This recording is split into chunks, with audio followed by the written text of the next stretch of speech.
हम रुके थे कहाँ आकर, कुछ देर की खामोशी है। उसके बाद हम आगे बढ़ते हैं कि मुजफ्फर को मुक़य्यद ना समझ ऐसे याद, मेरी ये असीरी भी सुन्नत आबाई है। मेरे भी छोटे से बच्चे हैं, जब वो जेल की सलाखों के सामने आकर आंसू बहाते थे तो दिल पर छुरियां चलती थी।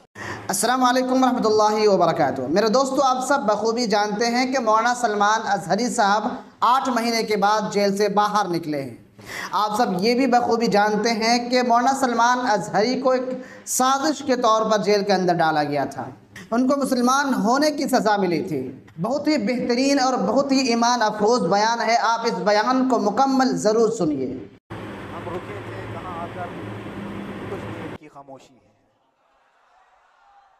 उसके बाद हम आगे बढ़ते हैं, इसलिए कि मुझे कोई शेर अब याद कराने की ज़रूरत नहीं और ना ही किसी के सामने कुछ बोलने की ज़रूरत है।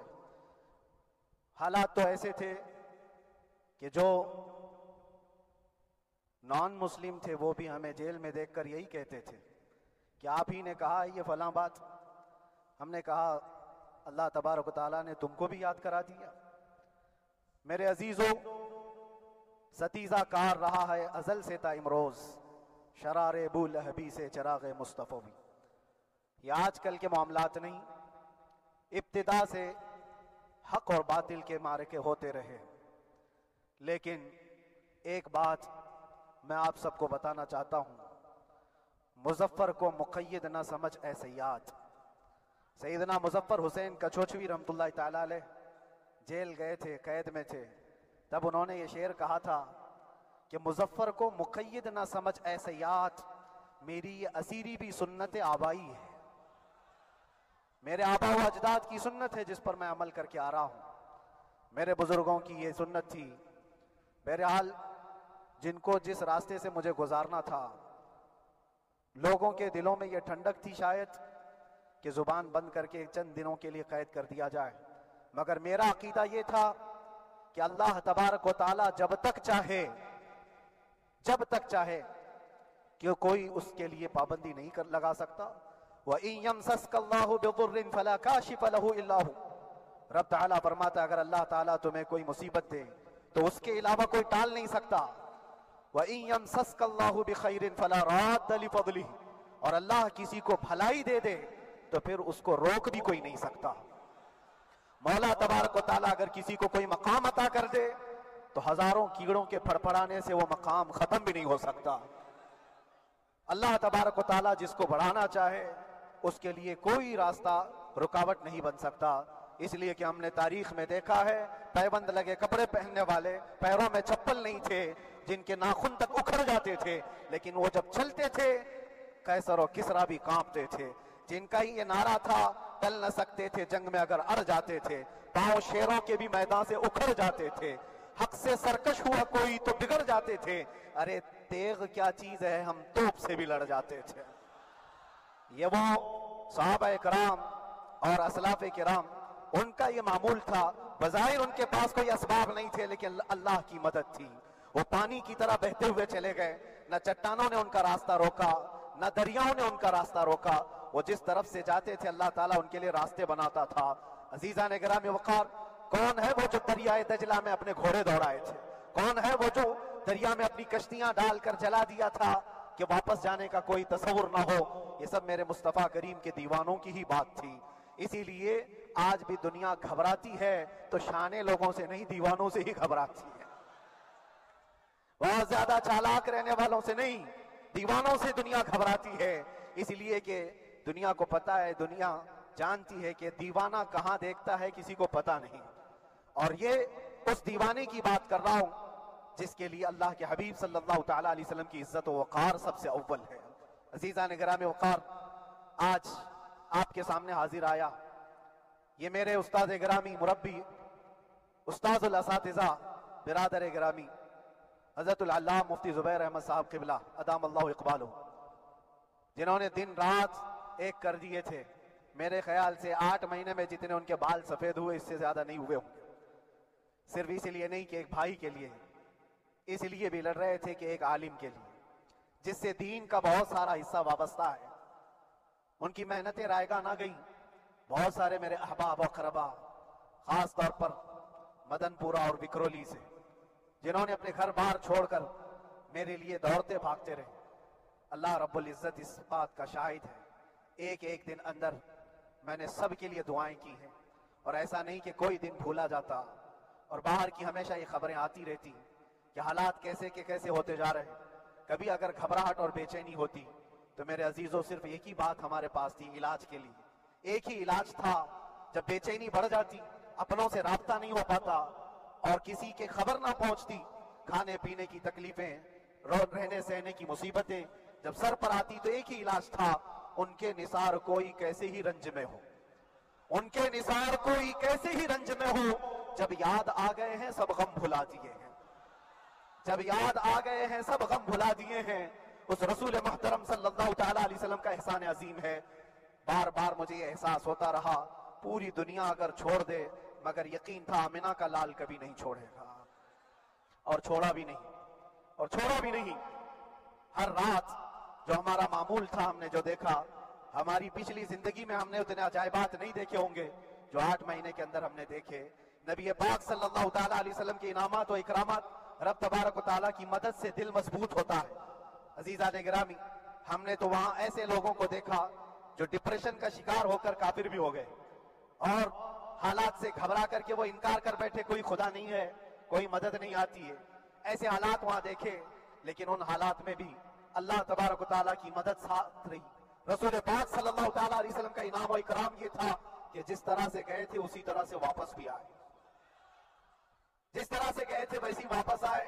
और ना मेरे मुस्तफा ने बाहर मेरी इज्जत में कमी की, ना अंदर इज्जत में कमी की, कहीं पर भी नहीं। अल्हम्दुलिल्लाह, जिस शान के साथ रसूल पाक सल्लल्लाहु तआला अलैहि वसल्लम अपने चाहने वालों को रखते हैं, वो मैंने दुनिया में देखा। और फिर ये अर्ज किया, आखा आज आपकी इज्जत पर बात करने वाले को, चाहे वो 1000 काल कोठरी के अंदर हो, आप इज्जत के साथ बिठाते हैं, तो फिर कयामत के दिन उसकी इज्जत का क्या हाल होगा। अर्श हक है मसनद रिफात रसूलुल्लाह की, देखनी है हश्र में इज्जत रसूलुल्लाह की। मेरे अजीजों, एक बात को तय करके चलो, उन्हें जाना, उन्हें माना, न रखा गैर से का। लिल्लाहिल हम्द, मैं दुनिया से मुसलमान गया। उस एक बात में जो इज्जत है, दुनिया के किसी मकाम और मनसब और मर्तबे में इज्जत नहीं। और हालात दुनिया इंशाअल्लाह मैं सुनाता रहूंगा। अल्लाह तबारक व तआला जब तक ये जुबान रखा है, हक बोलते रहेंगे और सुनाते रहेंगे, और भी हालात आपको इंशाअल्लाह अज़ीज़ आगे सुनाते रहेंगे। लेकिन आज खुसूसियत के साथ मैं जुमा के लिए इसीलिए हाजिर आया कि यहाँ के लोग पल पल याद करते रहे। हज़रत मुझे हर बार खबर देते कि जब नमाज से फारिग होकर के मैं निकलूं तो मुझे लोग पकड़ लेते, क्या हुआ, अब क्या खबर है। तो जिस कदर आपकी बेचैनी थी, बेकरारी थी, मेरे अजीजों, मुझे भी मिलने की बेचैनी और बेकरारी थी। लेकिन ये एक स्टेज था जिससे गुजारा गया है, एक मकाम था जिससे गुजारा गया। मैं तो एक निकम्मा आदमी, मैं तो एक कम पड़ा हुआ, लेकिन आपको बुजुर्गान दीन की अगर तारीख पता हो, इमाम आजम अबू हनीफा रज़ी अल्लाह तआला जिनको नाहक जेल में रखा गया था, इमाम मूसा कासिम रज़ी अल्लाह तआला 7 साल तक कैद में रहे। ये कौन इमाम मूसा कासिम, जिनके दरबार में जाने के लिए गौसे आजम अब्दुल कादिर जिलानी रज़ी अल्लाह तआला 4 किलोमीटर दूर अपनी चप्पल उतार दिया करते थे। इमाम मूसा कासिम का वो दरबार है जिनको बाबुल हवाइज कहा जाता है।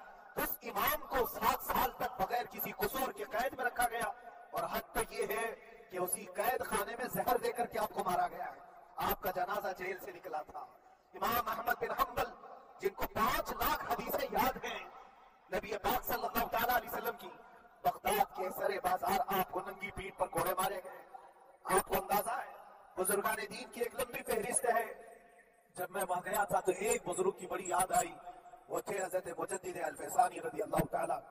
अकबर जैसे डिक्टेटर के सामने, उस जमाने के सबसे बड़े डिक्टेटर बादशाह के सामने आपने हक बात का ऐलान किया था। मुजद्दिद अल-फैसानी रहमतुल्लाह तआला अलैह ने फरमाया था कि इस्लाम नाम से जो दीन होगा वो मोहम्मद अरबी का लाया हुआ ही दीन होगा, किसी और बादशाह का बनाया हुआ नहीं होगा। इस बात पर आपको कैद में डाला गया था, 8 साल तक कैद में रखा गया। 8 साल में बादशाह मर भी गया, बेटा बादशाह बना, लेकिन किसी ने आकर जहांगीर के सामने ये बात रखी कि आपके बाप ने जिस मौलाना को कैद में डाला था गवालियर की जेल में, 8 साल में जेल का नक्शा बदला हुआ है। तो बादशाह ने पूछा हुआ क्या है? कहा कि उस मौलाना ने 8 साल में तकरीबन 700 कैदियों को आलिम बना दिया है। दरसे हदीस, दरसे तफसीर, कुरान का इल्म, नमाज़ें जमातों से वहां इस तरह अदा होती है जैसे लगता है गुम्बद खजरा की छाव में है। रब तबारक व तआला का एहसान अज़ीम था। इन 8 महीनों में मैंने अपनी लाइफ में कभी इतनी इबादत नहीं की थी जितनी मैंने इबादत की। समय की पाबंदी नहीं हो पाती, जब भी इमाम रहा मस्जिद में छुट्टियां हुआ करती थी, इधर उधर आना जाना, लेकिन कभी किसी नमाज में छुट्टी नहीं थी। अल्लाह तबारक व तआला को जहां लेना है वहां लेना है। और मुझे इस बात का बड़ा गर्व पता है, 24 साल से मैं तरावी से रहा था। 24 तरावी रह चुकी थी, रमजान मुबारक का 24 गुजर चुके थे। 25वां साल था, ज़ालिमों ने मुझे रमजान से पहले अंदर कर दिया और मैंने ख्वाहिश सोची थी कि मेरी तरावी छूटने ना पाए। 25वीं तरावी है, 25वीं मेहराब, लेकिन रब तबारक व तआला का एहसान, अंदर मौजूद सारे मुसलमानों ने मुतालबा किया कि हम हर जमात से तरावी काम करें। और अब तक लोग आप वाली तरावी कभी कभार पढ़ लिया करते, लेकिन सारे लोगों ने मिल करके इत्तेफाकन कहा कि हम पूरा कुरान आपसे सुनना चाहते हैं। कैसे कैसे कैदी थे, कैसे कैसे क्राइम वाले थे। मैंने कहा आज मैं एक दिन पढ़ाता हूँ, एक पारा करूंगा, आपको अगर लगे तो बता देना, भारी पड़ जाए, क्योंकि लोग सारे क्रिमिनल हैं और कई तरह के जराइम किए हुए लोग नमाज दीन से कहा जा रहा है और हो सकता है घबरा कर भेजे। एक दिन पढ़ाऊंगा, अगर आपके लगे तो बोल देना, मेरी से तरावी पढ़ाए। जैसे लोग सारे लोगों ने कहा आपने एक तरावी पढ़ाया, शहरी तक भी पढ़ाएंगे तो इंशाअल्लाह करेगा। ये जो इस्तेकामत, ये सारी चीजें दिलों का जमा होना और हमारी तरफ दिलों को भेज देना, हमारे अल्लाह की मदद के नहीं होता।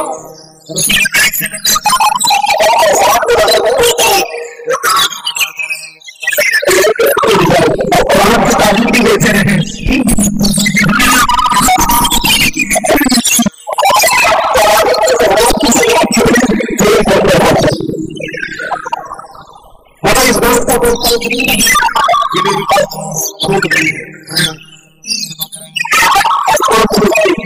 लोगों की याद तो रहती है।